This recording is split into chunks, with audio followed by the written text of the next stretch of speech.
തമിഴ്നാട് മുഖ്യമന്ത്രി വിജയെ കടന്നാക്രമിച്ച് DMK MLA. മുഖ്യമന്ത്രിയുടെ സത്യപ്രതിജ്ഞാ ചടങ്ങിൽ അദ്ദേഹത്തിന്റെ ഭാര്യയും മക്കളും പങ്കെടുത്തോ എന്നാണ് അനിത രാധാകൃഷ്ണൻ ചോദിച്ചത്.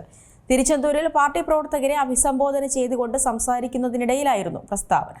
തമിഴ്നാട് മുഖ്യമന്ത്രി വിജയെ കടന്നാക്രമിച്ചിരിക്കുകയാണ് DMK MLA ആയ അനിത രാധാകൃഷ്ണൻ. മുഖ്യമന്ത്രിയായിട്ടുള്ള സത്യപ്രതിജ്ഞാ ചടങ്ങിൽ അദ്ദേഹത്തിന്റെ ഭാര്യയും മക്കളും പങ്കെടുത്തോ എന്നാണ് അനിത രാധാകൃഷ്ണൻ ചോദിച്ചത്. തിരുച്ചെന്തൂരിൽ പാർട്ടി പ്രവർത്തകരെ അഭിസംബോധന ചെയ്ത് സംസാരിക്കുന്നതിനിടെയായിരുന്നു ചോദ്യം. സ്ത്രീകളെ സംരക്ഷിക്കുമെന്നാണ് വിജയ് പറഞ്ഞതെന്നും എന്നാൽ ആദ്യം നിങ്ങളുടെ ഭാര്യയും കുട്ടികളെയും സംരക്ഷിക്കൂ എന്നും അവർ പറഞ്ഞു. 2026 നിയമസഭാ തെരഞ്ഞെടുപ്പിൽ DMKയെ തോൽപ്പിച്ച് ഏറ്റവും വലിയ ഒറ്റകക്ഷിയായാണ് നടൻ വിജയ് അധ്യക്ഷനായ TVK തമിഴ്നാട്ടിൽ അധികാരത്തിലെത്തിയത്.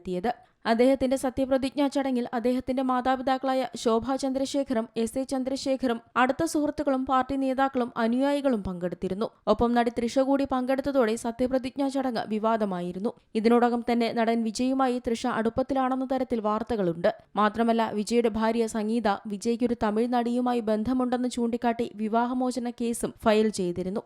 ഈ സാഹചര്യത്തിലാണ് തൃഷ സത്യപ്രതിജ്ഞാ ചടങ്ങിലെത്തിയത്. 27 വർഷത്തെ ദാമ്പത്യ ജീവിതത്തിനൊടുവിലാണ് വിവാഹമോചനത്തിന് സംഗീത കേസ് നൽകിയത്.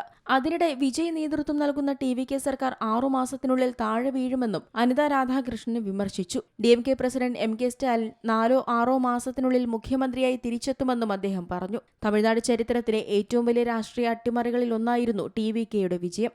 DMKയും AIADMKയും ദീർഘകാലം ആധിപത്യം പുലർത്തിയിരുന്ന സംസ്ഥാനത്തെ ഏറ്റവും വലിയ ഒറ്റകക്ഷിയായി പാർട്ടി 34.92% വോട്ടോടെ 108 സീറ്റുകളാണ് നേടിയത്.